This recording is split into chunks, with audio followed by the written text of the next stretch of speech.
Who wins the future of a estate agency? The more agile independent businesses or the corporate infrastructure? Personal agents are going to take over. Corporate agencies are not building the trust that's required. So if you're looking at lettings, corporates aren't going to go away. From a sales perspective, that could be a very different kettle of fish.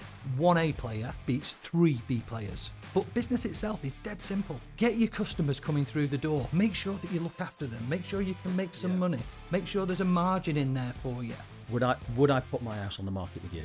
And if the answer immediately is no, I'm not going to give you a job. The person with the sparkle in their eye is going to be a challenge for you to manage, but that's the nature of the beast. So here's a question for you. You put a client's house on the market. What is success? If you look on social media, everyone looks like they're doing well, right? But how many have really delivered the outcome for their customer? But we're in a fucking results business still.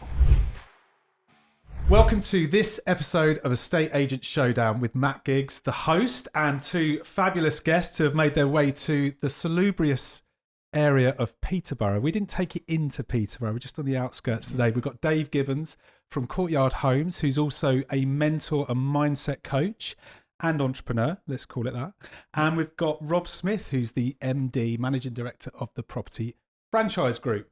So the first place to start, I would say, is just give us a bit of a summary, because you didn't really know who you were up against today. So it's quite nice for you to maybe gently introduce yourself to one another. Should we start off there first? Who would like to go first? Hello. Hi, I'm Dave. Dave. Nice to meet you. This is the friendliest part of the show.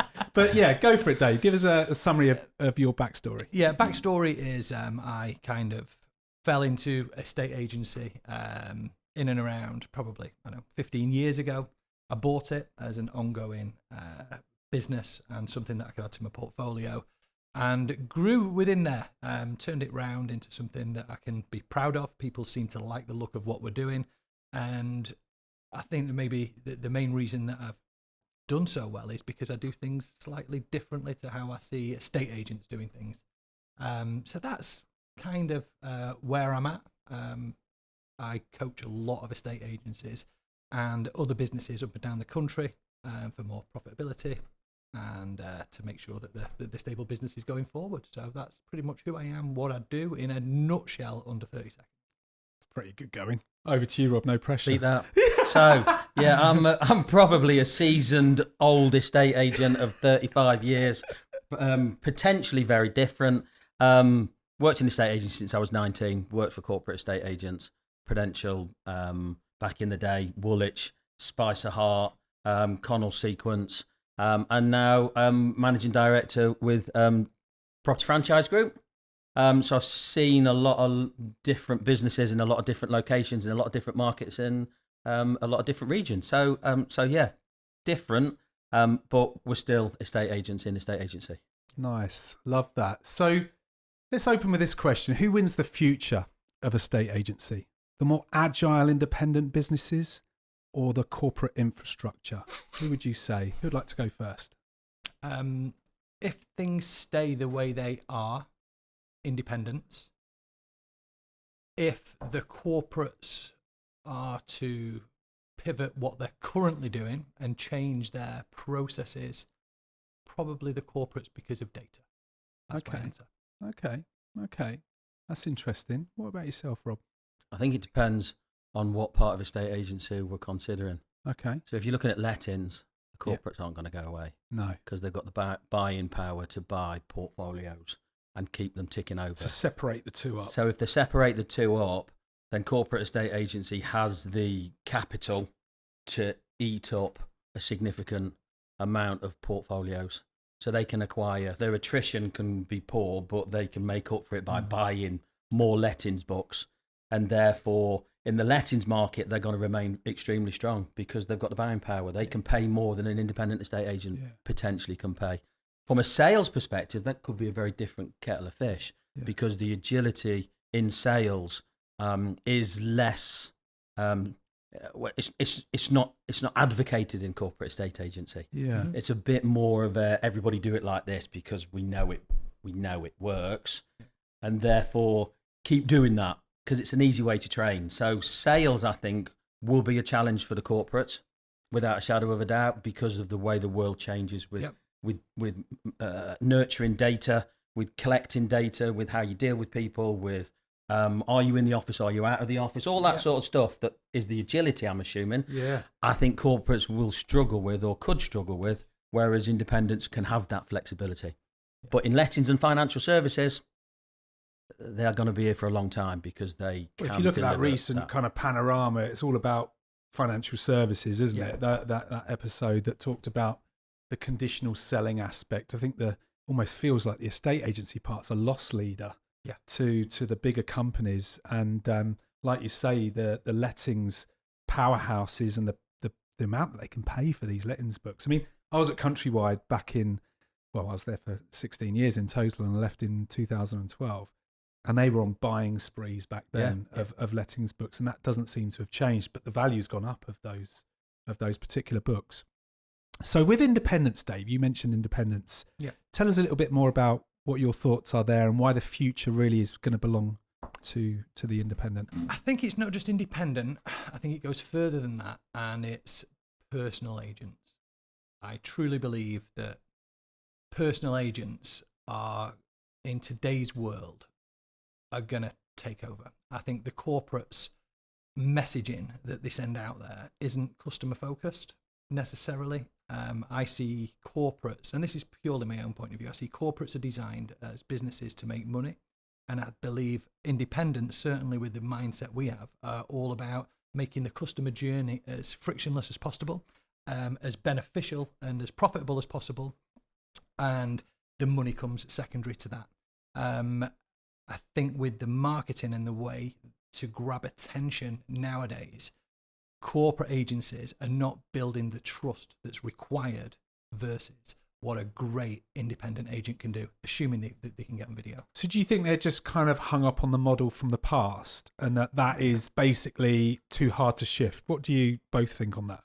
I think yes. I think they're stuck in old ways, would love to change, but don't really know how to. Okay. What are your thoughts? I think that's a fair comment. I think there's a potential resistance to change because we've always done it like that, and change. Do you hear that a lot, Rob? Too much. Yeah, I hear that all the time. But change is significant. I mean, it's not a small thing for them to do. No, it's not. From a CRM perspective, from anything, it's a huge. One of the advantages is corporates is their economies of scale. One of the disadvantages is the economies of scale. Yeah. Is it too big to make those changes? Yeah.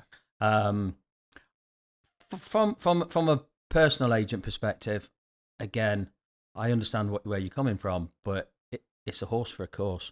There are good personal agents, and there are not so good personal agents. Yes. There are good corporates. Within a corporate, there are some amazing offices I've looked after and I've seen some unbelievable market leaders, but there are also a lot of not particularly great ones. Yeah. So I think. Are they market leaders though, Rob? If you don't mind me saying, some of them have been. Is that based on the client experience or based on the drive of the agents to get deals done? I think it's not a rarity, but it's less so in corporate to have the market leader. You look at market share across most of the UK, independent estate agents are probably still two of the top three. Yeah. Whether that be a PA or a proper, when I say a high street independent estate agent that's established, that's been there a long time. So I think the corporates would like to change. There are some good ones. The good ones are local people though. Yeah. The good ones are branch managers, been there for 15, 20 years and doesn't run it like it's their own business, but is allowed to run it a bit more, a bit more freedom. With you got one handcuff off anyway for a start, and therefore that enables them to do things locally that fit that marketplace, fit that customer. The customer then returns. It's the same person I'm dealing with. It's not a corporate estate agent that's had 5 managers in 4 years and multiple staff changes. That is a big problem. But when a corporate gets it right, you struggle to beat a corporate because of the process, because of the backing, because of everything that goes with it. But they don't get it right maybe as well. Market share says not as much as an independent. What stops them from getting it right? You mentioned like there's and it's very true, and I think I think we can all recognise that that's a big challenge for the corporates because of the way they've done it. Everything's built around the way they've done it for decades, and actually, how do you change that without it going through years of pain? So I'm just interested to know how they can do that, but also what's caused that over all of those years. I think within a corporate, my experience of corporate estate agency, and I was probably a bit of a maverick corporate estate agent if my bosses were probably sitting in front of me, in that, yes, I understand that process is everything. Yeah. Absolutely everything. Yeah. But it's about your people. And if your people want to use the process in a slightly different way that works locally, then why would you not allow them to do that? Yeah. That involved, for me, as an area manager, regional manager, managing director, it involved a huge amount of effort for me to manage vendor care being done differently in 50 offices. So you're tweaking it per location or per person. But at the end of the day, if they're doing it and it's working and they're keeping the stock and they're retaining it, they're getting price reductions and they're selling properties, who cares what the system is? Yeah. Yeah. So you're allowing that little bit of entrepreneurial flair, really. But then that's fortunately for myself, I think we've been quite successful where I've traded in corporate. Yeah. And that's because you've got to allow the person to make it their own. Yeah. Yeah. If they make it their own by tweaking it slightly, then that's brilliant. Yeah. They'll own it, they'll deal with it, they'll live with it, it works, they'll train the staff will evolve, the staff will retain it and keep doing it because it works. I think the advantage or the disadvantage is when you've got multiple locations and they are quite often quite widely spread, can't spend a lot of time. No. So the easiest thing to do is say, here's a sheet of paper. Yeah. Here's a list of everything you've got to do. You've got to do it in that order. You've got to say this. You've got to say that. You've got to do this. Because that's easy to train. Yeah. And it's easy to follow up. And it's easy to leave. Yeah. And therefore, everywhere I go, I deal with everybody in the same way because I talk the same language. I ask them to say the same things. I ask them to follow the same processes. And I don't have to use my brain as an area manager or regional manager to say, actually, you're doing it slightly differently. Show me how it works. Yeah. I've got to manage them differently to how I manage everybody else. Yeah. So I think the corporate structure is built to have repetition and repeat and keep doing the same thing because from a management perspective, that's a lot easier. Of course it is. That's a lot exactly easier. what you want. Yeah, that's a good point. That's a good point. What are your thoughts, Dave? See, I think when I'm saying independents and corporates, I think what I'm really nailing down to is more of a personal agent versus a traditional estate agency setup with branch manager, valuer, neg. Yeah. That's something that I don't get along with. Yeah. Why is that? At all. I just don't think it offers the best service. I think it's absolutely... I couldn't believe it when I walked into the industry and I realised that 16-year-old guys and girls were negotiating on hundreds and thousands of pounds worth of property. And they just didn't know any art of negotiation at all. They're called negotiators, but they're not really negotiating anything. Tons of wasted time. No accountability from the valuer. Yeah. And the manager didn't know what the fuck was going on. That's kind of what I see in a lot of smaller independents. I see that a lot in the corporates that I look into and help. So when I'm mentioning it's traditional estate agency setup. Yeah. And I can. So is that broken in your mind? I don't think it's necessarily broken, but I think it's on its way out. It works to a degree, and if you keep doing it, you're going to get the same results that you've always got, and you keep hammering the phones, you keep doing X, Y, and Z, you're going to get a certain amount of numbers. I think that's going to start to dwindle as time goes on, as the attention. Like calling people nowadays. In our office, we hardly ring anybody. Yeah. It's all done via the systems that Rob, are you twitching when you hear this? I know he is. I know he will be. What's wrong with calling people? There's nothing wrong with calling. There's absolutely nothing, and there is a return on investment for it. See my body language then. Yeah, you're turning around. It's all right. I'm 6'2", mate. We can go. We're up and running, Bertie. It didn't take too long. So, I believe that personal agents are where the customer gets the best level of service. I think it's the most profitable way to run your company and the most easiest way to manage.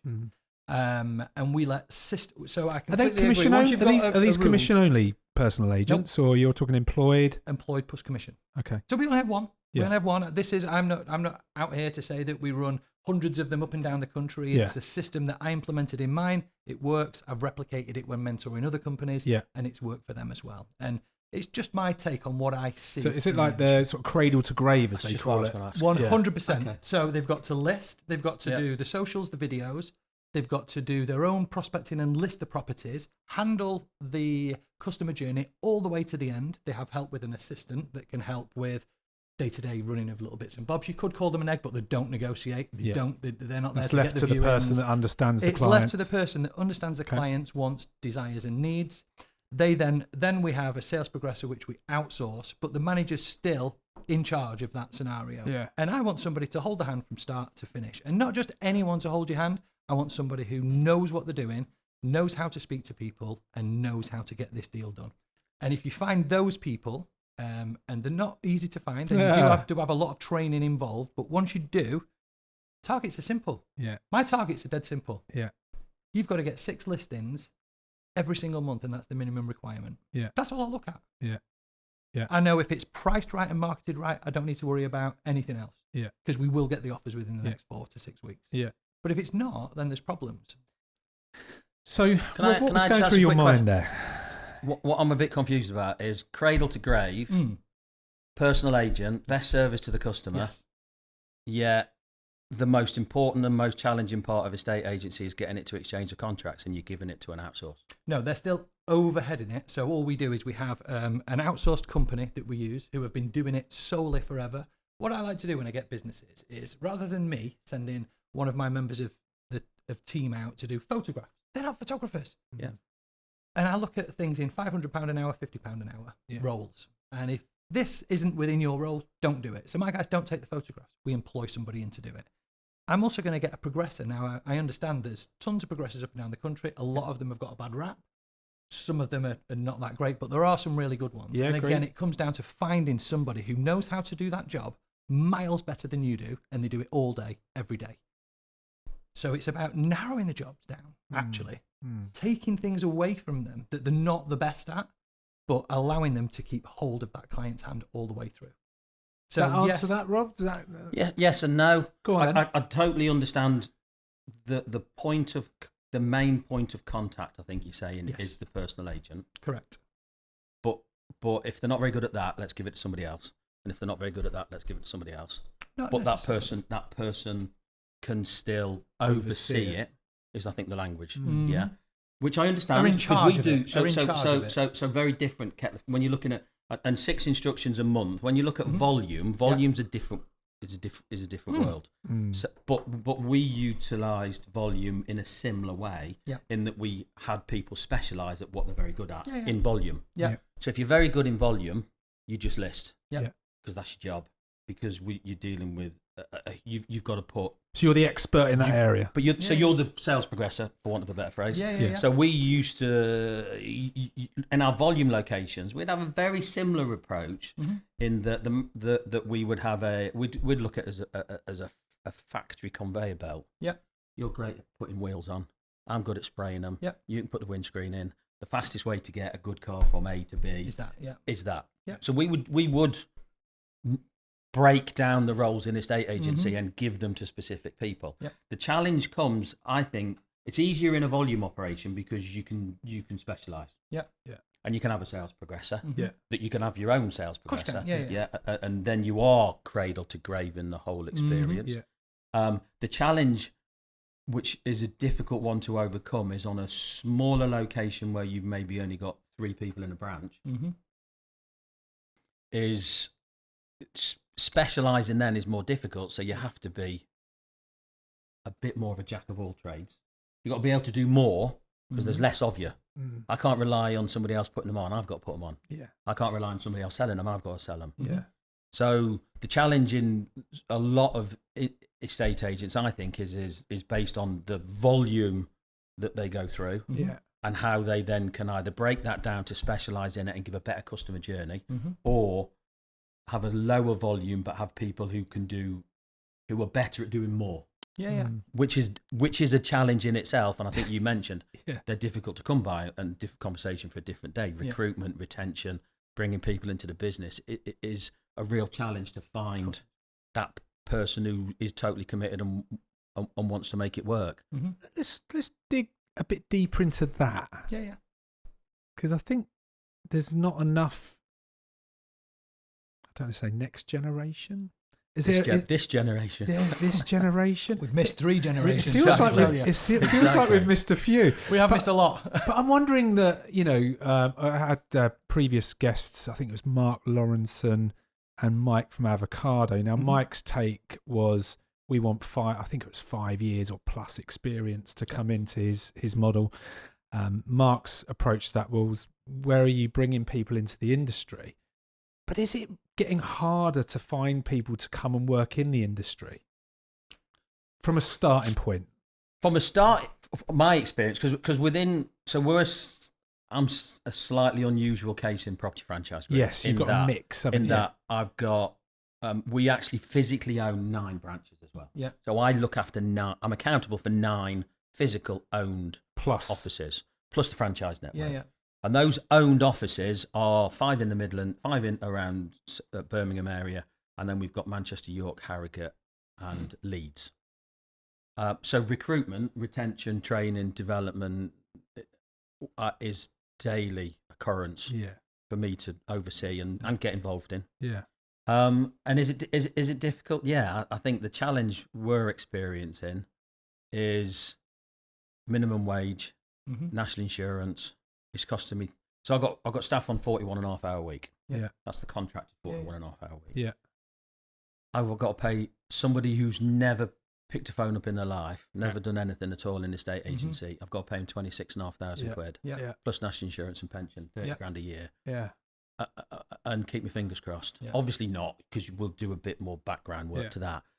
But getting somebody in and then wanting them to hit targets and them needing to hit targets for us to deliver our result, because basic salary doesn't hit our result. No. It used to do, because it used to be lower basic with high commission, and therefore you could make the commission. You could make the commission assist you in driving the person to hit target. Yeah. Now, £26,500 basic salary, they're taking home a good monthly income. They've got nothing to spend it on. They're living at home with their mum and dad. Yeah. They might be saving for deposit. They might not be. They've got a lovely car. They've got a nice telly. They've got everything that they need. Where's the drive to get another £50, £100 for selling a house when we don't need them to sell 2? We need to sell 6. Yeah. Or do I just go working little behind the counter and scan stuff through and get 26.5 grand a year, or serve coffee? And the challenges are real, aren't they? The challenges are real. They are difficult, because I think it's your bang for your buck, and I think that because of the increase in minimum wage, it's meant we've had to review our commission structure, and the only way we can do it is reduce commission or reduce their hours, and then you're caught between a rock and a hard place. You're at bottom already. You can't reduce the salaries. Can you? Yeah, you can't reduce the salaries either. So therefore, finding that gem who wants to work their whatever's off to earn more money, to not be promoted in 6 months, but actually earn it and be promoted in 2 or 3 years, and really deserve that recognition for doing a great job. They are not needling haystacks, but they're not far off. But is that because the industry's been built on recruiting C and B players? And I mean that respectfully. I've been in that position as well. But what I mean by that is, if you've got a team of 6, there's a manager, a lister, and 4 agents, would you give up 2 agents and have 2, like, on a 40 grand base salary and earning 60 grand a year, for argument's sake, as opposed to having 4? I can't really do the maths off the top of my head, but you get my drift.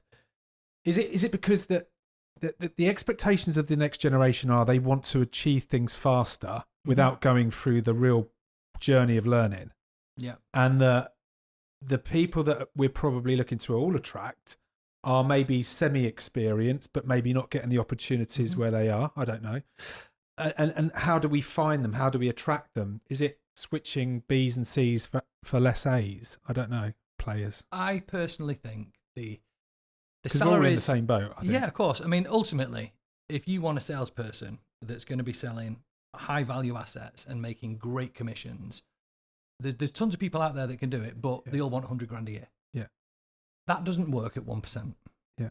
And the volume and the time frame that it takes. So loads of things need to change to make this happen. But for me, I would say 1 A player beats 3 B players. Because B players are more administration. They're more, I'll do what you tell me to do. I'll follow systems and procedures. And unfortunately, AI, some point down the road, is just going to sweep up all of those jobs. Yeah, we're coming on to that. So you're going to be left with your A players. Yeah? It's a bit worrying when you start to look at this down the road, in all honesty, not just for our industry, but just across the world. But if you get an A player that A player can make business, turn around business, make sure the clients are happy. They can do all of that stuff because they've got the skills. Yeah. They've built the skills over time. They know how to negotiate. They know they've been on tons of sales courses over the years. Yeah. You pull in true creme de la creme salespeople who are not just actively selling, pushing down your throat. They're listening to learn, and they're adapting based on what environment you put them in to be able to deliver that for the client. B players and C players don't do that. They don't know how to do that. And I see that offices up and down the country are filled with these guys. They're more admin, sales support. Sorry, they're more admin centric rather than maybe sales centric kind of people. Yeah, potentially. And I don't think it's their fault. I think it's the corporations that bring them in to get them to do the effectively. To follow the process. Yeah, meaningless Right. job. They're not the greatest jobs in the world. It's just tons and tons of repetition. Yeah, I just wonder. I'm just don't know what your thoughts are. I mean, take you back a bit, about 10 minutes ago when we started. That there was an element where I don't know whether you flinched like me, but I still think estate agents can sell houses. Of course they can. What I mean though is like Rob. I spoke to Rob last week. I took him out to this house, which wasn't right. I know that we've just been out to one not far away from there.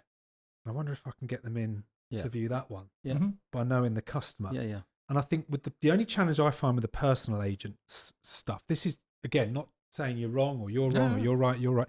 Is that who's doing that part these days? Who's making that happen? Who's What? the actual creation of sales, the creation and conversion of what I consider to be, there are so many opportunities out there in every market, Yeah. but I don't feel like there's enough A players that do that now. Yeah. I think because Rightmove maybe has stifled some of that over the years. What are your thoughts, Rob? With a bit more of the background in the industry, you probably saw it more many years ago. Yeah, I think the sales aspect of estate agency that I witness and see is definitely fallen back significantly. On the easy way to look at it is opportunity spotting. Yeah. Which is, I'm going out to something today. I met somebody 3 weeks ago, might buy it, or I've registered somebody today, and I'm going out to something tomorrow that they might be interested in, which is what you're talking about. And I think one reason that's happened is because of CRMs and data capture and what it allows you to do or not, matching and whatever you want to call it. I think that's gone away. I think the commission structure side of it also has meant that I'm less interested in finding a deal because I'm being paid all right. I think there's still room in any business for an A grader, and I'd have an A grader all day long, whether they're an estate agent or not. It's whether they've got a sparkle in their eye and whether I'll do business with 100%. them. And whenever I interview people, and I still interview people now, and I'm getting a tingle on the back of my neck thinking about it, is would I put my house on the market with you? Yeah.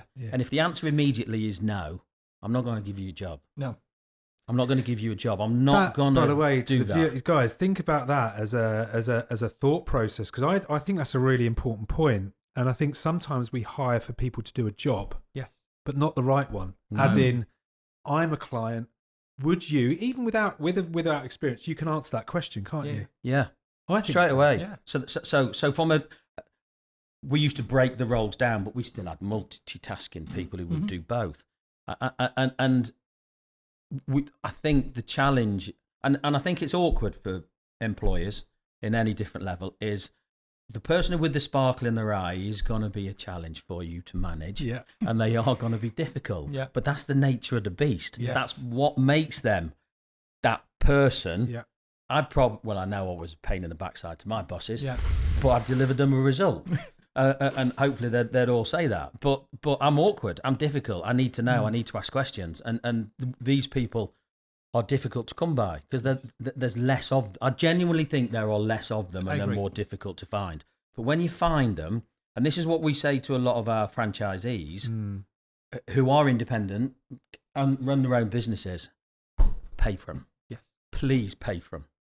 Put a deal together that cements that person in your business, because you're not going to find another one for a long time. Yeah. And keep them. But keep them for now and for the long term. Don't try and pay them cheaply now and then tickle Build it it and up. move Yeah, it carrot and and move stick it up, and then they type keep thing. coming Yeah. back. Just say, do you know what? I reckon that person's a game changer. We used to call them game changers. Yeah. I reckon that person's a game changer. Let's get him in the team. Let's pay what we need to do. Yeah. Let's get him on board. Let's do what we need to do to train and develop them. Let's accept the fact that they might be a bit leery every now and again, and they might do something I don't want them to do, but actually that makes them who they are. Mm-hmm. And I think our industry has gone away from that type of Why do you think that is? mavericky type person. Maverick's the wrong word. Yeah, But no, I know what you mean. that entrepreneurial deal maker, I'm going to spot something, I'm going to do it, because maybe there's too much process and too much structure and too much, not regulation, because in sales there's not as much, in lettings obviously more so. Yeah. But it's become less of a... There's no much less of traction a in lettings deal. for A players anyway, in all No, honesty. well, There's no, no I money mean- in No, it. I got to I agree wouldn't with you on wanna that. work in it. I got you agree on that. But from a sales perspective, again, I think some, not all, but some of the A players might be personal agents, and they might think, Yeah. do you know what? When I work for a corporate, I had to put 20 hours a month on. Yeah. I can do 10. Now I'm doing it by myself. I can put 6 on Yeah. or 8 on, and I can make as much money. Yeah. Why would I? Lifestyle choice. Yeah. Bit of What- flexibility. So yeah, the world Can the be world a is bit a very more kind different. of free with what I'm doing. Yeah, the world's a different place, and it depends what you're in it for and what longevity you want. 100%. So if you want longevity, then is the PA model the right model? Because does it give you everything forever? I don't know. Does corporate? It could do, because it gives you multiple different roles that you can go up to, from neg to lister to manager to area manager to regional to MD to whatever. Well, It gives you different It's different, fun. different But the games most for different people. profitable is the sales. Once you get to manager, you're going to be capped with some commissions, I would imagine. I bet the highest paid people within your organisation are salespeople. No, Really not? no. Wow. That does surprise me. Because if you're better, so what's happened for me everywhere I've gone in corporate was I earned more than my manager when I was a lister. Mm-hmm. Then I became the manager and earned less than I was when I was a lister. And I was a Right. very good manager and Yeah, earned yeah. more than my lister did, Yeah. because I was a very good manager and Yeah. I made them a fortune. Yeah. And then I became an area manager and earned less than I was when I was a branch manager. Yeah. But then I became a good area manager and earned more than I was when I, Yeah. and so on. So it's about becoming It's the best becoming within the that abs- arena. Absolutely. Yes. You've got to be the best at what you do. You do. To earn more than you Fact. were doing Yes, when I you were. agree. It's a little bit. I look at everything from football. Would I put you in my team, or Yeah. are you going to play every week, or are you going to dip out every now and 100%, yeah, again? yeah. I like that. But I also look at it and think, do you know what? We had listers when I was with my 2 corporate backgrounds. We had listers that earned more than everybody apart from their manager. Yeah. They earned more than other managers in other Yeah, yeah. locations. But do you know what? If you can stick a ball in the back of the net on the sofa, Yeah. why would I not pay you a fortune? Yeah. Yeah. And that's what we did. We paid the listers a fortune because they were sticking the ball in the back of the net. Everybody was teeing it up. Yeah. They were scoring the goals, and therefore they earned really well. And they didn't want to become branch managers. And I think going back to right from the beginning, Yeah. corporates, I learned it in my early days as a corporate. When people say I want to be a branch manager, they think they're going to earn more money, Yes. and they think they get a nice title. Yeah, it's much better being a lister and earning a fortune. Yeah, it is. Yeah. And we gave too many listers managers jobs who failed miserably, and then Yeah. we either lost Because them. listers are also We either shit lost them. managers. They are. Yeah. They're just Yeah. Or good selfish. salespeople, They're just should I selfish. say. Yeah. They're A selfish. players. Yeah, yeah, They're yeah. just for them. They're in it for Lone themselves. wolves. Yeah, yeah. Exactly. Lone wolves. Yeah. Yeah. Yeah. So I think I think corporate struggles with that, and I think again it's about people. Yeah. It is about people. Yeah. Great people working good processes Yeah. that gives the customer the right journey that Mhm. is consistent all the time. That whether it's a personal agent, whether I do it by myself or whether I'm in a corporate, I think the concept is the same everywhere. Yeah. But it's about the people who can put it into place effectively Mhm. in their environment. Gotcha. Yeah, that's interesting. That's really difficult then to manage on a big scale because Yes. everybody's doing it differently. But who cares if they're doing it really well? I and it's mean, making a yeah. I mean, you fortune? could look at the processes Yeah. and try to make that's the difficult thing when you look at a big beast that you're managing and you're running at the moment. Is there's so many of these parts. It's a lot easier when it's smaller. Yeah. And I think if I was to replicate what I'm doing, I probably would find that I've got a bit of an easier job at the end. But it's going to take me time to get there. Should I want to go down that route? But yeah, I 100% agree with you. I think the other difficulty with business owners, and respect to all my business owners, they're amazing, obviously, is that they've got their own mind. And there's different ways to encourage, mentor, support somebody to do something in a different way that's more successful. But again, what is success?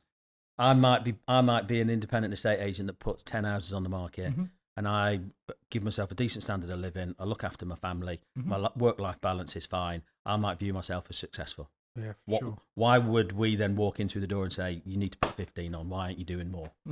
Or you need to be a manager. Or you need to do something different. Yeah.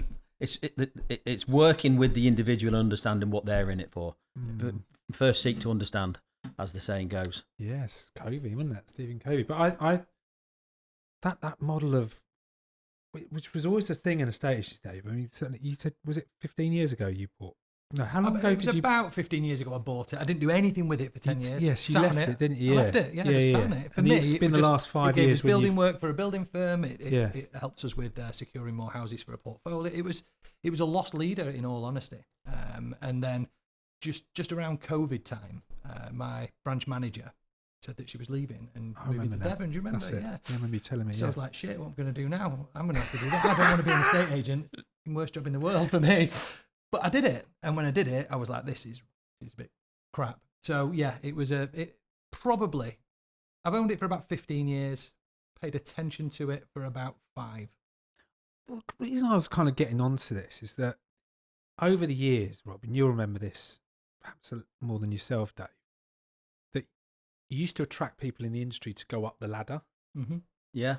And actually, well, Countrywide definitely did, because they had an amazing structure to do that specifically. That's it. Yeah. Well, if you do well, you get promoted. If you do well, you get promoted. If you do well, then you get promoted to a place where you're in a leadership role, and you're like, hang on a minute, how do I get the best out of the people around me? And it's funny with leadership. Is that something that kind of is carried over time, or can somebody be a leader from the off in an estate agency? So do they need 10 years, 15 years of experience, or can you just inject that person into the business? If you've got the mindset, I think it's more mindset. Okay, talk to me. Academic. As Chris Watkins would say. It's where, to be a true leader, they need to know what they're doing. They need to have a real high sense of self. Yeah.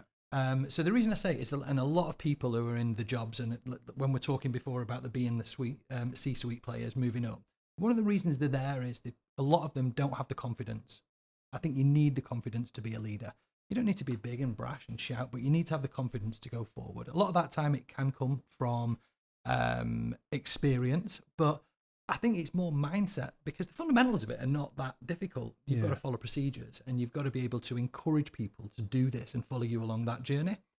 And that 9 times out of 10, I think, is it's not something that you have to teach into people. I think the hardest part is finding it where it's already in them to want to be that person. Can you change someone's mindset? Yeah, but it's very difficult. So that's a no. It's difficult. Yeah. You can't change it. If you don't want to change the mindset, you can't change it. But with the leadership bit, leadership bit. They need experience or not? It depends what you're asking them to do. Yeah. Okay. To manage a team of estate agents? If you are, depends on what level, what size, and where the business they're looking after is. So if you go put a leader into an estate agency that's on its arse, you've got to be so reliant on everybody else who's in that business to give you the right advice. Yeah. With the best one in the world, it's on its arse for a reason. Yeah. And is that because the leaders that are also at the lower level, I don't know, maybe they're not at the level that they need to be at, and the knowledge and the experience and the success rate. Yeah. So actually that's a challenging job for somebody with no agency experience to listen to people who are running a failing business. Yeah. Where's that going to go? Yeah. I think we've seen where that's gone in quite a few of our competitors. If you've got a good, solid business that needs to go on a different journey, but it's quality, it's a good estate agency practice in the main, then a leader can come in and just motivate the senior management team, because the senior management team that implement most of the stuff. Yeah. So the leader's got to be able to influence positively those people and grow those people to above and beyond just being a really good estate agent. Yeah, they're a manager and they're a leader in their own right. So I think it depends. I think our industry's the only thing I will say, and I might get shot down, is in the main, when our industry has brought leaders in at a high level to a big corporate that aren't estate agents, it's not worked out. You look at the most successful estate agents corporately in the UK, they've been run, and the CEO, the MDs, they're estate agents. Mm-hmm. Why do you think why do you think that's the case? Just because they've come in without the knowledge or the understanding of the, I'm not leading you, but why it depends on what remit they've been given by the board. Head honcho. Yeah. If the board's saying we need a clear out because it's not working and what have you, then then they come out and they do what they're told. Yeah. So they clear out. Do they spend money on the right? Estate agencies tight. You got to spend money on the right stuff. If you don't spend money on the right stuff, you lose a lot of money really quickly. Certainly, if you're in a volume location with lots of staff and you've got high costs, high premises. So a lot of overheads, isn't there? Yeah, there's a lot of overheads. But when you get it right, it's a cash cow. Yeah. As long as you get the ancillary sales. Ancillary sales are really important because our fees aren't high enough in general. So I think it depends on the size of the company and what their remit is when they come in and how successful it is. Can I trust? I had a conversation with somebody and it stuck in my brain, and I said, "Why is your CEO not an estate agent? Why have they brought an estate agent in? Why have they not brought an estate agent? Well, because they trust everything that we say that's going to work, and they listen to us." And I say, "Yeah, but your business is losing millions." Yeah. If I was a leader, I'd be saying, "I'm not listening to you. I'm sorry. Hold on a minute. Why would I listen to the team that are already here that's running a business that's losing a fortune?" Yeah. Let me listen to the wrong people, right? It goes back to your my challenge is normally because I'm a very logical person. If it doesn't make sense, I'm going to ask you so many questions until it does make sense. Yeah. I'm not challenging you because I'm a pain in the arse. You want to understand. I need to understand it. And if I can't understand it, I then can't go away and do what needs to be done. I think it's a bit ideology leadership to expect the group that have lost money to tell you how to change something. Just doesn't make it. There's no I don't see the logic behind that. Yeah. But leadership, they say, and maybe not, but you could lead any business if you've got the traits. What are your things, Dave? Yeah. I think that before you were talking about, and when you talk about leaders, if you're talking about bringing leaders up through from negotiator to this, that, to the other, I think that's a long haul way of doing it, and you're probably not going to have the best of results at the end of it. Really, if you were to pick somebody else from either outside of the industry or maybe a mentor who's doing the things that you want to be doing in the areas you want to be doing it, and approaching them for some outside help, because ultimately business is relatively simple. Estate agency itself and all the little bits and working bits are just absolutely just don't understand any of it. It's dead simple. You're selling one property, and there's so much crap around it within the industry, and the industry talking, we've got to do this and we've got to do this, and we've got our legal things that we have to do, the AML checks and this, that, and the other, but it's just standard processes. But running a business in today's, doesn't matter what business it is. In fact, I mentor more businesses outside of the industry than I do estate agents by a lot. 80% more is like 20% is estate agency. Most of the people I speak to are manufacturing, brokerage companies, and distribution companies. But business itself is dead simple. Replicatable. Get your customers coming through the door. Make sure that you look after them. Make sure you can make some money. Make sure there's a margin in there for you.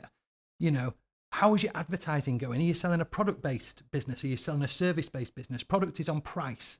Service is on trust. How are you going to manage this down to get it? So theoretically, either of us could go into any business, and because we know the fundamentals of business, I don't care whether you're selling flowers or houses, we could probably help you and give you the way to do it. But if you're trying to recycle all of these A and B players into, or B and C players into A players, you're going to struggle. Yeah. You think it's fundamentally the problem. That's the problem. Yeah. We're trying to make people that have just not got it. This is it. To get it. Yeah. And I think going from a leadership perspective, and I look at all of our businesses, and I've got a mate who prints bags, massive bags, and commercial and all sorts. I'm talking to him about his business. His front end KPIs are the same as mine. Yeah, of course. But he doesn't manage any front end KPIs. Yeah. Don't have any. And I'm talking to him about what we do. We're talking about when it's not going right. We're saying how long is the average phone call that is a good phone call? Yeah. Yeah. So you look through and you're saying, well, these are all 30 seconds. We're just putting the phone down on Yeah, these yeah. people potentially. Yeah. So what's going wrong? Yeah. And I'm talking to him and he's going, that makes sense. Yeah. No different. It's not. It's no different. He's just got a different process once the order comes in because he's got to print or he's got to do embroidery or he's got to deal with India or whatever he's got. But the process side of it and the KPI side of it, lots of it's similar. So going back to your leadership bit, it depends what they've come in to do. If they've come in to fix the business, we got to focus. I think they've got to focus on two things. First thing is what's my lead gen look like and how consistent is it and how good is it? So am I creating more leads to come in? But also, what are my people like at dealing with what comes in? Yes. So if and this is where I agree with you at your beginning point of one person being a game changer and being brilliant because they're awesome. I used to say to when I was in corporate, that you say, oh, can I do some advertising on that roundabout? Can I do this? And can I do football? And I can do. I'm saying you can't answer the phone at the minute.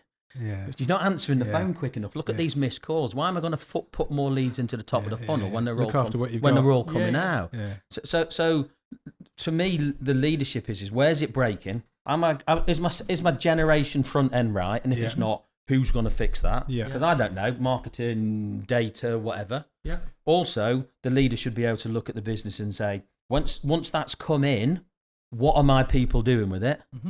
And that's the bit that I visualize everything. I look at the business as it's a sales funnel, but it's not. When it's not going right, it's a colander. Yeah, it is. And everything's coming out the sides. It's a good nothing's analogy. Coming out the bottom. Colander. It's all looking coming at out one myself, it's to be all- honest with you, It's all coming out the sides. So if yours feels like a colander, then you know. And the reason it's not coming out the bottom as profit and income is because it's leaking out the sides. Yes. Yeah. So the job of the middle section, which is where senior management or branch manager leadership is about, is how can I cover all these holes in the colander? Yeah. Or get or the majority of them. And what happens then is the more I put in, the more that comes out. And then I can sit as a business owner and say, do you know what?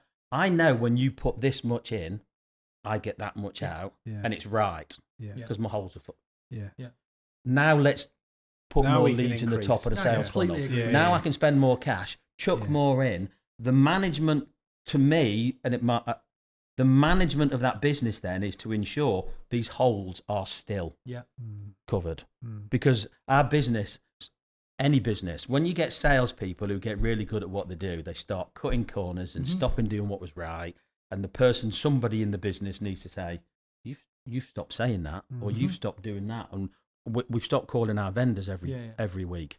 Or you're not going out and doing revisits. Or you're not doing this before you go out, and you just look at the process and tweak it again, fill the hole again, and you get your money back out again. And I think that's there's not enough of that being done, and what people rely on sometimes is the A people to make a difference, and they'll wash over that. Yeah. Because they don't need to follow the process as such. They don't, but there's other parts of the business that has to be right. Yeah. So if you've got an A person who can't do the conveyancing bit, because conveyancing is not a salesperson's job. It's not that they can't do it. It's just that it's not worth them doing it. But it's also not in their natural dynamic normally. It is if you get so when we talk about salespeople, it's really interesting. I think that my version of what a good salesperson is maybe different to you, because you've talked about the mavericks and this, that, and the other. And I've been there myself. I've been that egotistical salesperson at 20 and knocked the fucking gates down and just let me at them. I don't think that's the people we need nowadays. Who is it? It's the listeners. Okay.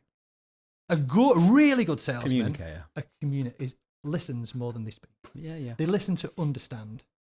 Whereas the traditional salespeople are more bash the gate down, let me through. Let me tell you what you need to know because I'm better than you.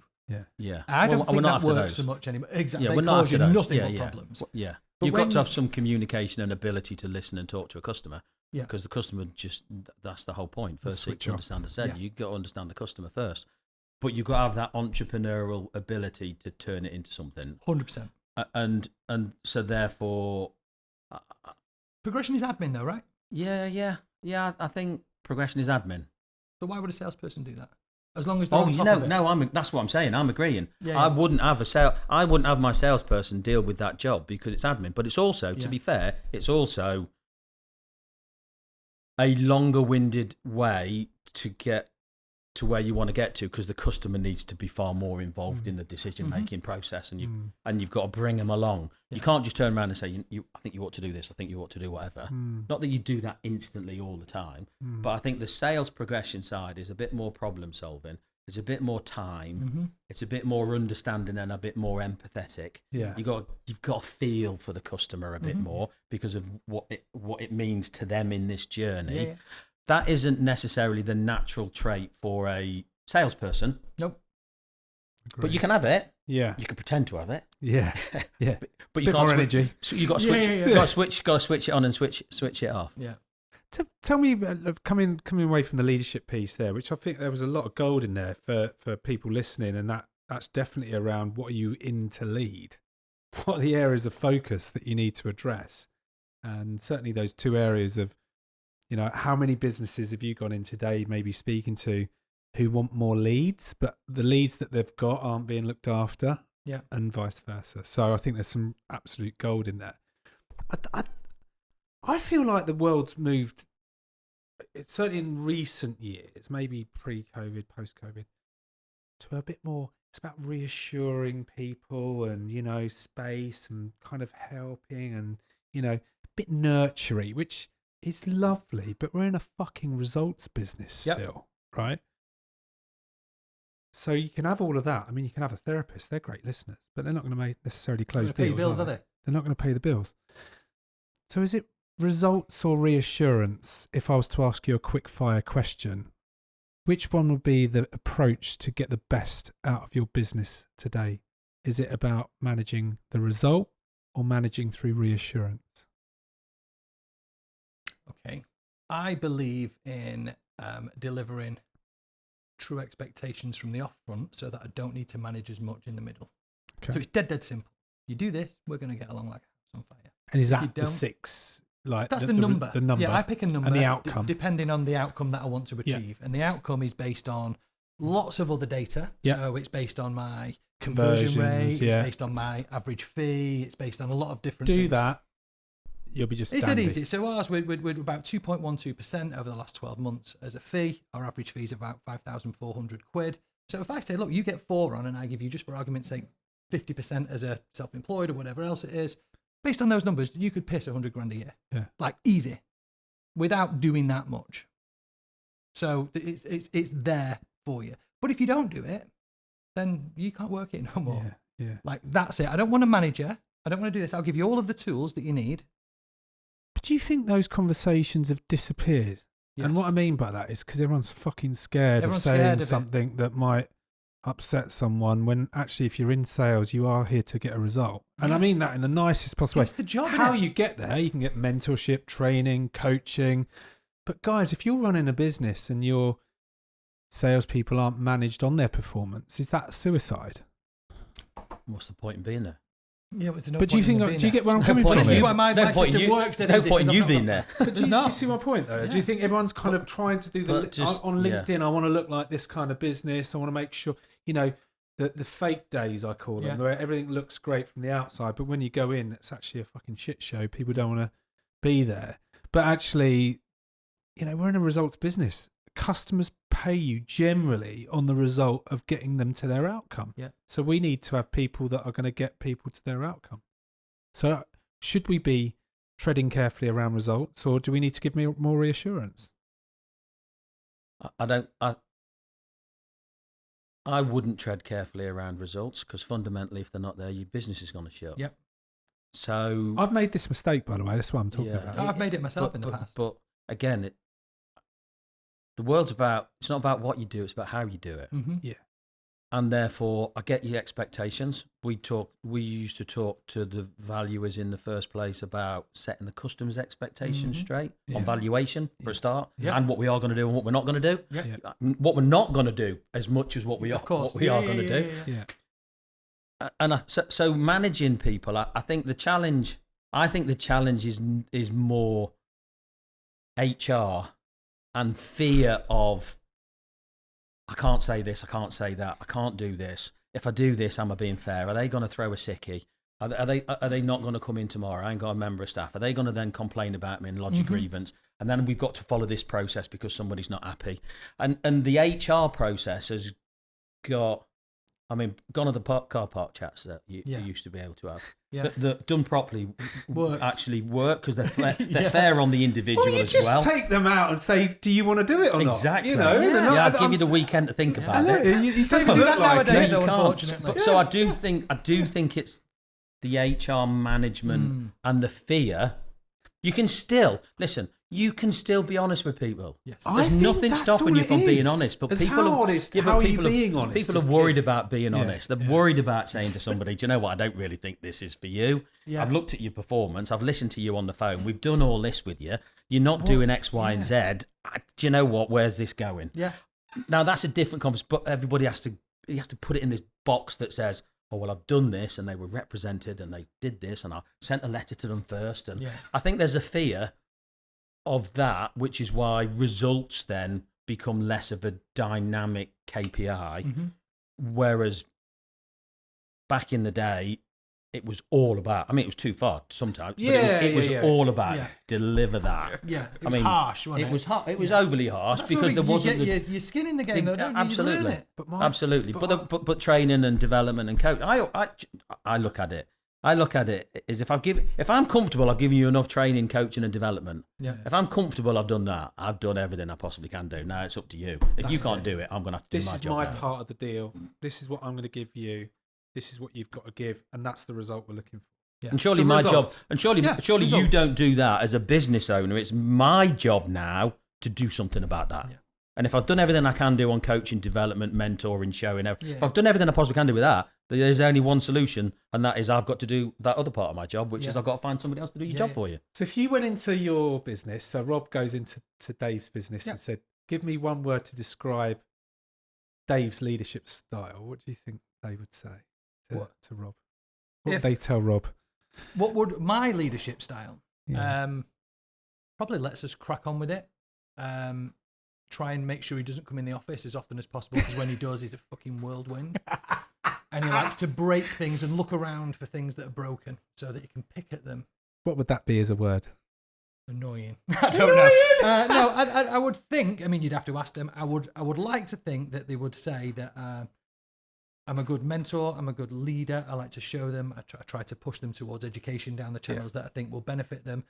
But at the same token, it's like, look, I'm paying you to do this job. This is what you got to do. So you're pretty clear. Very clear. Okay. Very, very clear. Even on interview, I'm pretty clear with it.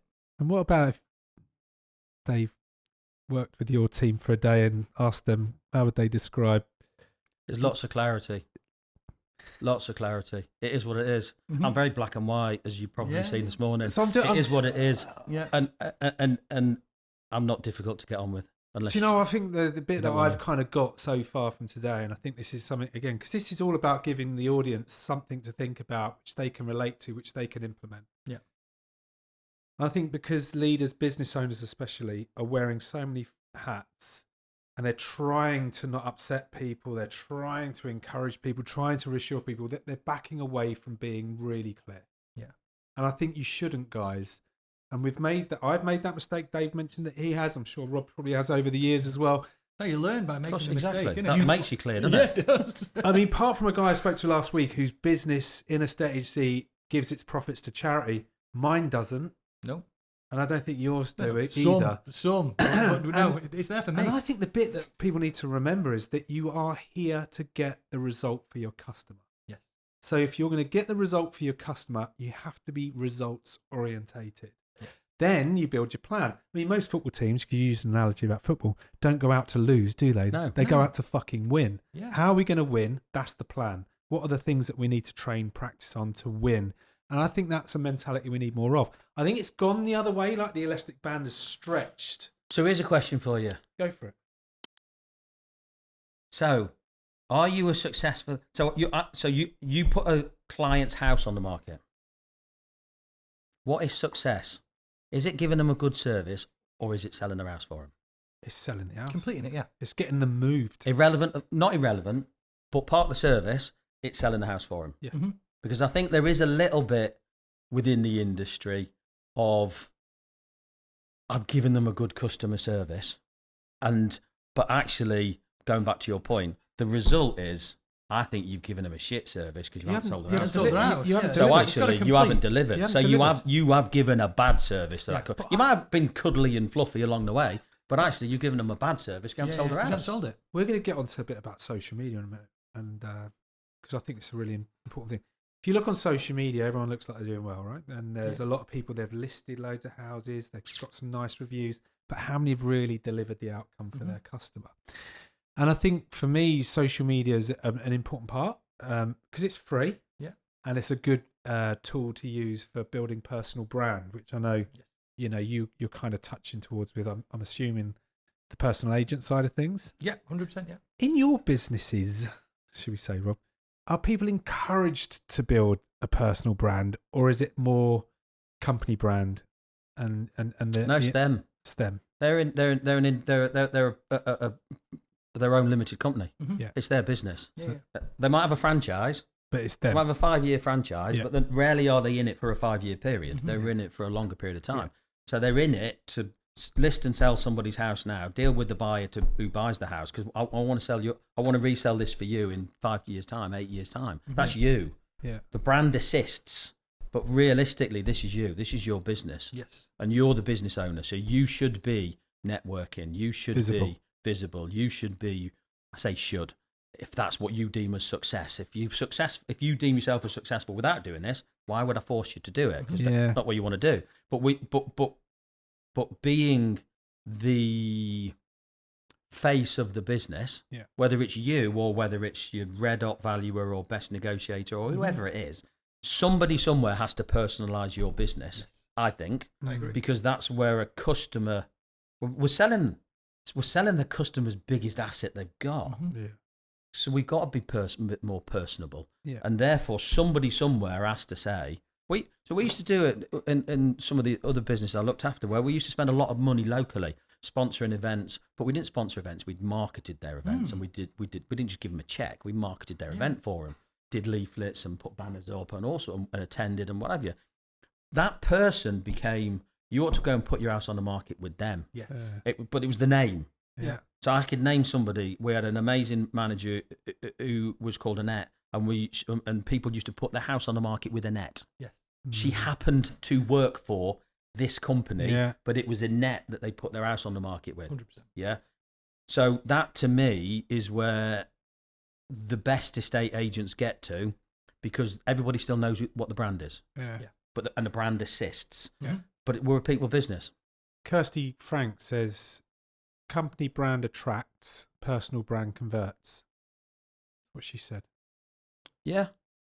Personal brand also attracts at the same time. Yeah. I'd say. I think more so, actually, if you do it right. Depends what you do and how big a volume you're doing it at and how much money you're chucking at it. But again, if you're going for efficiencies, and the bigger boys aren't necessarily efficient, they go for big chuck it in front end and I'll get this out of it. Yeah. And their conversion rates probably, they won't be as good as the one-man person who does it from cradle to grave. There won't be. And therefore, but then what's success? Is success putting 6 on and completing on 5 of them? Or is it putting 40 on and completing on 25 of them? Yeah. In the customer's mind, it's selling my house. Yeah. But the challenge for the personal agent is the volume that they can get out to, that they can take on, is my view. Are you saturated when you start doing 15 because you're that good? And have I got to change my model because I can't be the person who does 15? I've got somebody who worked for me who was a personal agent, very successful personal agent, and she said I got to the stage where I couldn't handle the volume that was coming on. I was kicking people back saying, I can't put your house on the market at the minute. I've got too much. I've got too much. But she didn't want to bring other people in to help her with the actual workload of it. That's the issue. So the model then changes. The model then changes. It's not just me, it's somebody else that comes in and I become a slightly different entity. It's a really interesting point. But if I'm happy to do 6 and I earn a good money doing 6, what happened to her in the end? She's come work for me. Of course she did. How's the do? Yeah. Why not? But so KPI driven culture or it's essential, or is it toxic? KPI driven culture. I'd rather have that than the other. Yeah. I disagree. Okay. With a smaller team and the team set up how I would set it up, I don't think you need KPIs. I think you just need where you're going. Outcome. So outcome over KPIs. Yeah. And for your KPIs, I would then, I realise, so when I say this, it's like you must wonder, well, what do they do? We have software that deals with a lot of the stuff. We have AI-driven software that helps out with a lot of the mundane tasks. Heavy lifting. A lot of it. Not all of it, but a lot of it. Yeah. Interesting. But on a bigger picture, if you don't drive the KPI numbers, because that's what tells you what's going on more than being sat in a branch watching people and listening to people. So it depends on your scale. Yeah. Yeah. And I think KPIs should be things you can control. Influence. You can control. So it's kind of building around things that people choose to do or not to do. Because in essence, if you I think you can influence conversion rates. I think you can influence how many appointments you create and those kind of elements.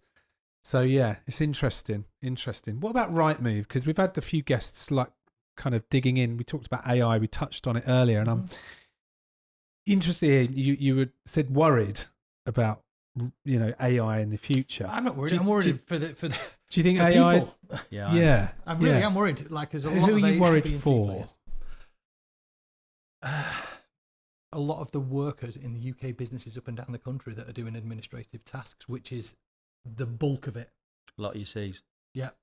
80% of the workers in the UK. Do you feel like business owners and businesses are kind of looking at it a different way, thinking the sooner we can get AI to do all of these things, the better? Because we lose those high operation costs that we've had to endure. I think they're very interested in it. Certainly my franchisees are very interested in it. We're looking at it from an owned office perspective. We're just about to launch a pilot on it. And I do think that, going back to something you mentioned earlier on, I think we could end up paying your red hot person 50 grand. Yep. With that. With the AI support that Saving. qualifies and does the booking job and does this, that, and the other. And then why would you not pay that person more money? Because you can afford to pay that person more money. And I think that's what, and then you'll get your retention. Yep. The person will stay with you. The person enjoys what they're doing. They're only doing what they're really good at. And actually, you can pay them as much as you want to pay them. Yep. And that person then is less likely to walk down the road because somebody's offered them 1,500 quid more, or a new swanky car, or whatever. So I do think it'll change the industry, but the good people will just get better. Yes. The good people will get better, and the C's, who you question whether they're going to do a 5-day week or not. Yeah, I'm not so sure that. Unless they step up to the mark, I'm not so sure that. I'm not sure there's a 1 day for them, let alone 5. Yeah. But the currents that are doing 5 that work as hard as a 3. Those people. So but then I go right the way back to what I said earlier on. If you don't do your job, the industry's being forced to do its job, and its job is to find an alternative to the fact that the costs of taking people on are so astronomical. That actually we have to find a different solution. Not just a cost, it's a danger as well some of the times if you get the wrong person. And also with the employment to try and get contract. rid of them. Let's face it, go back to HR. Exactly. We're all here to make a few quid. As easy as life. Employee rights. Yeah, everything. So I think we're all agreed on the fact that from a business owner's point of view or a business leader's point of view, those kind of supports that AI and automation can offer are very, very attractive. You're welcomed, yeah. If you're in a B or C role and you're a B or C player, you need to get to A, or you need to find another place to go. And I mean that respectfully, because there's no holiday pay, is there, for AI? Nope. And they don't get sick. So there is a big temptation there for businesses.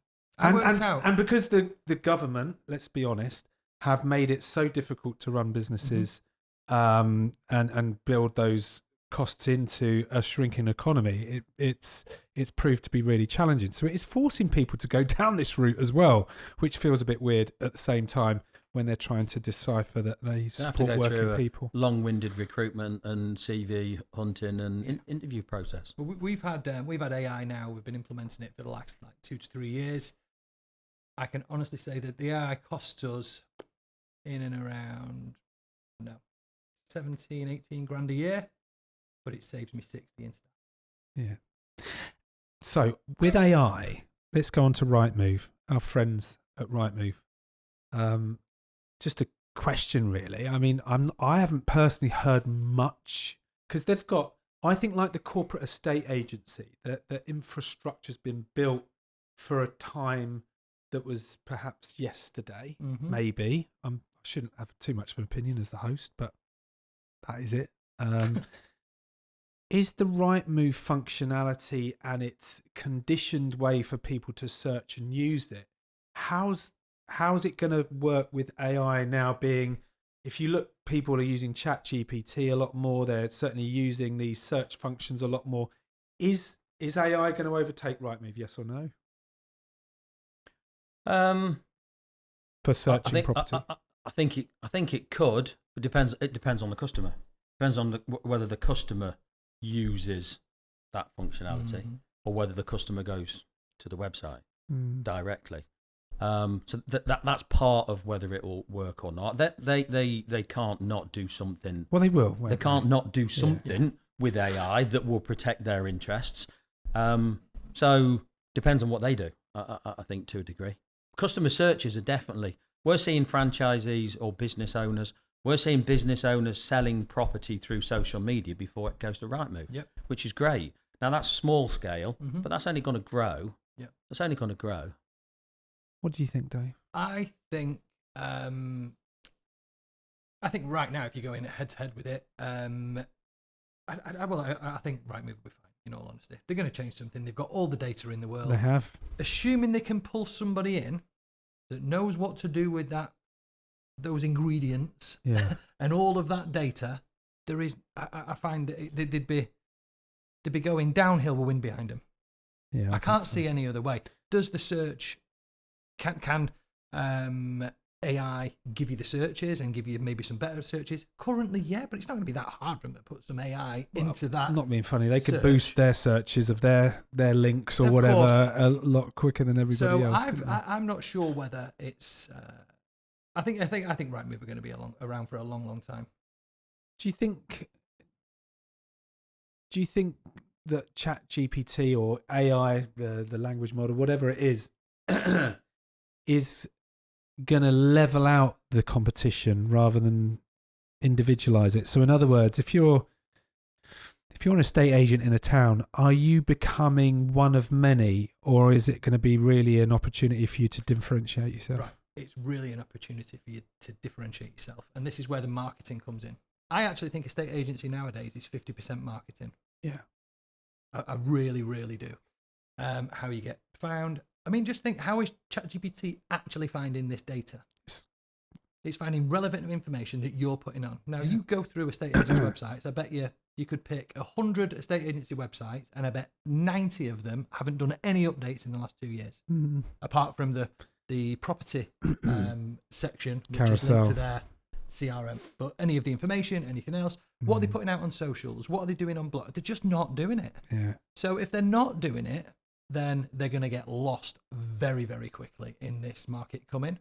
But if they are spending it on the marketing now and putting out the right information in the right areas to the right people, they're going to be found quicker than anybody else. So it's down to them. How do you manage that in such a big environment? We do a certain aspect for them. Yeah. Where there's a minimal amount that happens, and therefore at least the algorithms will pick it up. Yeah. So we'll do a minimum amount for them, and then we encourage them to do more themselves. Yes. And we can give them coaching, training, support. We can give them the templates. We can give things out, but people have still got to go in and physically do it themselves. Yeah, that's the key. They can pay a bit extra, and we can do more for them. Yeah. So we can do a bit more extra marketing for them, which is based on this front end lead generation. So there are solutions to it. We've got. So again, I go to scale. We got a franchisee that's got 3 offices that are brilliant. Came in 2 years ago, real strong pairing, and they've employed somebody to go and do all the TikTok. Yes. It's a 19-year-old perfect on TikTok, does it all for the offices. They can afford it because they've got 3 offices, so they can sort of utilize it over a wider scale, and they're all over it like a rash. Yeah. And they're going into local businesses. This is business of the week. Yeah. And they're interacting with the business, and that's Love been it. done, and they share it with that. So Building cheerleaders. everybody can do it. The challenge we experience is you've got to find some. If you can't do it, you've got to find somebody who can do it. Yes. You've got to find somebody who wants to take that on as a project or as a baby or as whatever you want to call it, and nurture it and grow it, because it's only as good as the amount of people who are looking at you. I think, picking up your point from a marketing perspective, I think that the challenge will be a different challenge. So back in the day, years ago, everyone did like 30,000 leaflets, didn't they? Yep. And just drop 30,000 leaflets. That's about all the marketing you could do on the newspaper. Yeah, newspaper. Yeah. Leaflets, like them or not, they're still part and parcel of what people do, but there's a totally different way of doing it all. Yeah. And if you're still doing your 30,000 and you think it works, then crack on. Mm-hmm. But I probably wouldn't. Yeah. What would you do? I'd do less is more. I'd do it more regularly with lower numbers over a condensed area. I'd be Sort of persistent niching. there, niche it there. I know that's a transactional marketplace. Yeah. So I know I'll get me bang for my buck. I'd rather do one leaflet every week for 6 weeks to make the phone ring than I would doing 6,000 leaflets. If there's 1,000 chimney pot, 6,000 leaflets once, just as an example. Yeah. Get your board up and then let your board do the talking, and then you do your normal stuff around your board. Yeah. We've just listed this, or we've sold this, or whatever you want to do.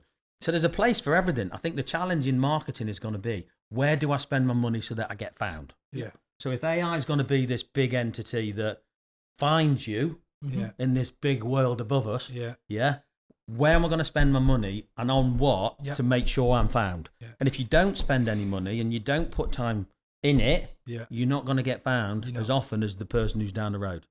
And I think that's going to be the challenge on estate agency with the AI searching, is when somebody finds what works, it'll go. Yeah. And if AI's what AI's meant to be, which when it goes, then that could escalate a lot quicker, and leads could be generated a lot quicker. Do you use it a lot?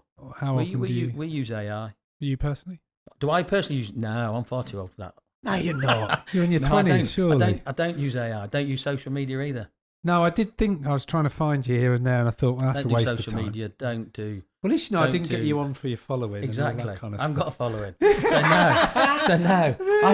I understand. So I understand it. I understand what it's about. I understand the necessity. I understand what it brings to the business. It's not really linked to what you do, is it? No, but I don't need to endorse it myself to show everybody that it works. Yep. The concept behind it's a no-brainer. Yeah. You don't need me to tell you it works. There's enough going on out there to be able to demonstrate. And there's also enough of our businesses that do it well that we just say, you see what them lads are doing over there? Yeah. Or you see what she's doing here with their business? Yeah. That is far more powerful than me running around showing everybody I'm great at AI. Yeah. Yeah. Like it. You must have some kind of space in your evenings then without being too much involved with social media. Is that just just zonk out? I'm up early, home late, got kids, have to take him to football. Daughter's got a horse. Who's your football team? Tottenham. For fuck's sake. Are you Arsenal? I hope you're Arsenal. I'm not. I'm West Ham. You're West Ham. Jesus no. Christ. Yeah. Couldn't have chose a worse time to bring him on the pod, could I? Relegation territory, I think. I thought when you got the northern kind of twang. You've caught me off guard with Spurs. Yeah. Jesus Christ. Yeah. Dave, what about AI for you? Do you use it on a daily basis, weekly basis? What's your... we use AI. We use it in the offices. I use it personally, more just for research, to be honest with you, just to deep dive on things that I'm interested in. But yeah, no, we use it quite a lot. I think going back to the previous point in the marketing and where are you going to spend this money? Where are you going to be? I think at the moment it's pretty much you've got to put your stuff out there. You've got to be what they call omnipresent. I hate using marketing words and any words like that, to be honest. But you've got to be everywhere. Simple as that. And the more high profile the pages are, and the more it's talked about on these pages, the more you're going to get found. So it's don't just go on, not just TikTok, not just Instagram. I believe you've got to be across all of them all the time, and that's the only way that you're going to basically make sure that you're in with a fighting chance. We're nearly finished. It's been really good chatting to you both. And you? What are your thoughts about the next 12 months in estate agency? How do you see the market? Should we talk about that just briefly? in your areas? I say slightly different for you. Then. So yeah, well, all In your over, core everywhere, area. everywhere. The market is there. There's a good market. Yeah. I'm a positive. There's a good market. It's what you do with it, Yeah. and I don't see that. I don't foresee a reason out there why that should change dramatically. I think we're in a place where there's more stock available, which isn't a bad thing. No, not at all. It gives opportunity to everybody. Yeah. But you got to be brave. You got to be committed. If you want to go nick everybody else's stock, then you've got to go and do it. But you've got to do it well. Yeah. But you've got to deliver. Yeah. No point in nicking it and Sitting not on it. selling Doing it the and same sitting thing. on it and doing the same thing. So I think there's a huge opportunity in the marketplace. I do honestly. I think this is a, and I don't see any different next year. This is a market for a shit hot estate agent to make really good money in. The Because A players. there's not a shortage of stock. There's not a shortage of buyer appetite. There's not a shortage of vendors coming on the market. There's nobody sitting there saying, what's going to go on with the economy? I think I'm not going to do anything. Nope. I think we're not in a perfect storm. We never are in a perfect storm.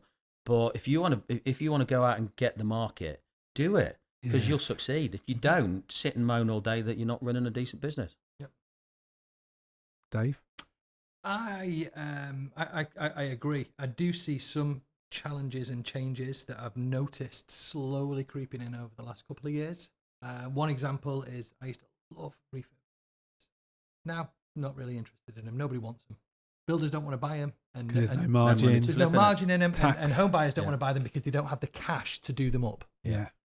So it's gone down, and I've started to see this. I think it's going to be a buoyant market. I think we're going to see some price corrections. It's going to go in a bit weird because we're going to start to see the Bank of England base rates dropping, which should encourage more buyers.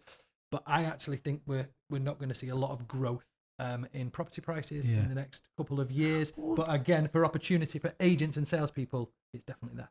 I completely agree with both of you. This is to make your market. This Yeah, is the market to make your market. Totally. As opposed to, Totally. I'm up against you two on a valuation. It's whoever gets Done. it on at the highest price, you know? Yeah. The challenge is going to be in lettings.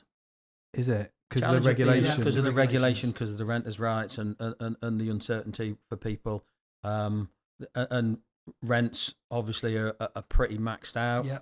at the moment. And the challenge is that I'm not sure there'll be huge rental increase growth for people to earn more money Agree. with the No. lettings portfolio Yeah. because of the nature of the renters' rights. People, when it comes in, whenever, being able to challenge your rent increase, all that sort of stuff is gonna sort of not suppress, but it's gonna put Well, a the bit private of a lid on. rental lid on it. market has Yeah, disappeared, hasn't it, in recent years? yeah, and therein lies the challenge, because if you're a hugely lettings driven business, are you going to stick your foot in the sales market?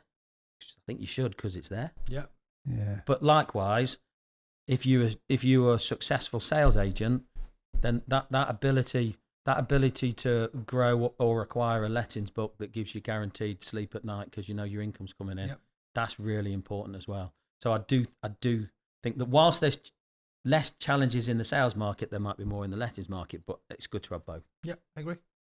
We've done a lot of agreeing today, so not so much showdown, but some really good show talk, I would say, today. And I think it's been really, really, really informative. What would you say, Dave's, the big takeaways from you today in this discussion? We agreed, and I didn't think we were going to, in all honesty. Isn't that interesting? It's But really that- I'm interesting. not what everyone to be thinks there. I am, you see. No, I didn't know because I I didn't was find you on like- You didn't know, socials. to be fair. I was You didn't told know. you were going to be, you know, I'm only joking. But no, it's so a lot of things are good. But what have been the things that you would sort of offer as things that you've kind of took away from the show today? Again, I think one of the main things, we've kind of agreed on a lot of the points, but one of the things that I think we've really pushed forward with is try and get the right people. And I think it's the old analogy, like, you know, fire fast, hire slow type job, but really start looking now at people that can take your business to that next level. See your team as an investment and not a cost. It's like marketing. You've got to see it as an investment. Invest in these people. And I think that estate agency is going to make a change with a lot of the administration side being done now. You're going to start to see the cream float to the top a little bit. And if you're sat in one of these seats in an agency, you guys want that to be you. So, yeah, start looking at it and be the best you possibly can. Well, we're going to share your links as well on the socials, so people can get. You won't need to, Rob, because you're not on there. But we'll make sure we do that. What about for you, Rob? What were your sort of takeaways from today? It's always about people. Yeah, it's always been about people since the day I joined estate agency. Yeah, and taking the right people on. I think it's more important now with AI coming in that you really do have to find that game changer who's going to work with you, be loyal. You have to pay them well. But I do think that's really important. I think you're going to have to invest, but you're going to have to work out where to spend your money. Yeah, certainly from a marketing perspective. Yeah. I think that's interesting in terms of as we move forward with AI and digital and more data and everything else. I'm a huge believer in marketing to your data. Yeah, you've got it there for a reason. But but if you don't capture your data, then you've got nothing to mail to, for want of a better phrase. However you do it. I think the bigger thing for me is that if you want it, if you really want it, at the minute it's out there, but you have got to go and get it. You, right? You need to go out there and get it. It's definitely in the market. I've never seen a better market for someone to work in, whereby they can find opportunities that other agents haven't converted.